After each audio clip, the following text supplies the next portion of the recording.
Hello दोस्तों, कैसे हैं आप सब। चलिए आज फिर एक छोटी सी कहानी। एक भिखारी था, एक बाबा जी थे, बूढ़े हो चुके थे, उनके दोनों हाथ नहीं थे। वो एक पार्क में बैठते थे, वहीं पे वो लोगों से पैसे मांगा करते थे। उनको दूर से एक लड़का देखता था, रोज़ देखता था। फिर उसके दिमाग में कई सवाल थे। उसको ये था कि जिस दिन फुर्सत होगा तो ज़रूर जाके उनसे पूछूंगा। कुछ दिनों बाद वो दिन आया जब वो बाबा जी के पास पहुंचा।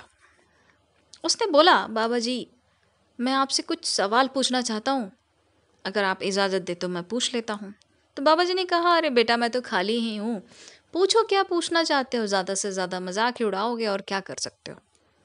तो लड़के ने कहा, अच्छा एक बात बताइए, आप यहाँ रहते हैं, आप पैसे मांगते हैं, आपको पैसे मिल जाते हैं, फिर लेकिन आपको खाना कहाँ से मिलता है। तो उस बाबा जी ने कहा, वो देखो दूर एक और आदमी बैठा है जो कि पैसे मांगता है और खाना भी मांगता रहता है। वो ना जब शाम हो जाती है, रात हो जाती है, तो वो गलियों में जाके ना खाना मांग के लाता है। फिर मैं उनको उसको ये पैसे दे देता हूँ और उससे खाना ले लेता हूँ। कहता, वो तो ठीक है कि आपको खाना तो मिल गया, पर आपके पास तो दोनों हाथ नहीं है, फिर आप खाते कैसे हैं। तो बाबा जी ने कहा, यहाँ जाते हुए बहुत से लोग जाते रहते हैं, मैं उनसे बोलता रहता हूँ कि भगवान ने आपको तो दोनों हाथ दिए हैं, अगर आप इस गरीब पे थोड़ी दया करें तो मुझे थोड़ा खाना खिला दें। तो कुछ लोग तो चले जाते हैं सुन के, लेकिन कुछ ऐसे भी लोग हैं जो मुझे खिलाते हैं, और कुछ तो ऐसे भी हैं जो कि कई दिनों तक आकर मेरी मदद करते रहते हैं। तो लड़के ने कहा, चलो ठीक है, लेकिन आप पानी कैसे पीते हैं, अगर आपको प्यास तो लगती है ना, खाना किसी ने एक बार खिला दिया समझ में आता है, पर प्यास तो बार बार लगती है, फिर आप क्या करते हैं।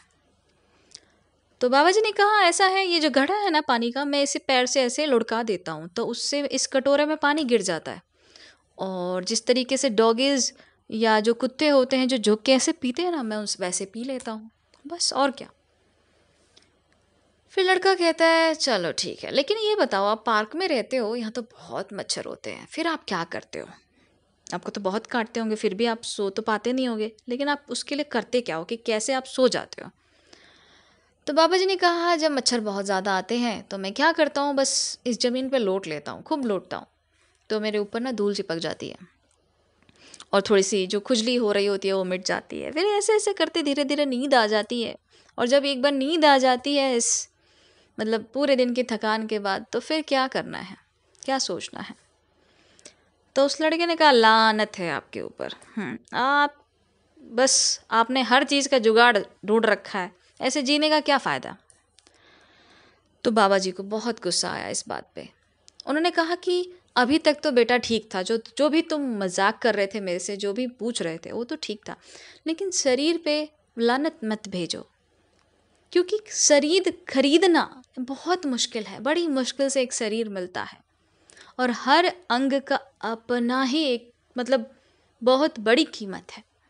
जिसके पास नहीं है उससे पूछो, ठीक है। इस जीवन का बहुत बड़ा मूल्य है। हम जैसा भी जीवन पाते हैं, अगर उसे खुशी खुशी जी लेंगे ना, वो बहुत बड़ी बात है। तुम ऐसा मत बोलना दोबारा। वो लड़का फिर वापस चला जाता है।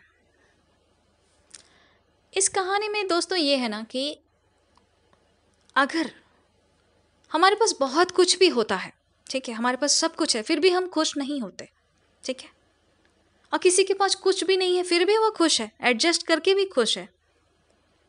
कोशिश ये कीजिए कि अगर आपके पास थोड़ा सा ज़्यादा होना, तो किसी को दे के खुशियाँ पा। अगर हम किसी के चेहरे की मुस्कान के कारण बने ना, तो ये हमारे लिए बहुत बड़ी जीत होगी। इस दुनिया में आजकल बस कोई खुशी नहीं बांटना चाहता। हम अगर किसी को खुश देख लेते हैं ना, तो हमें जेलसी होती है, पर हमें उस सब चीज़ों से ऊपर निकलना है।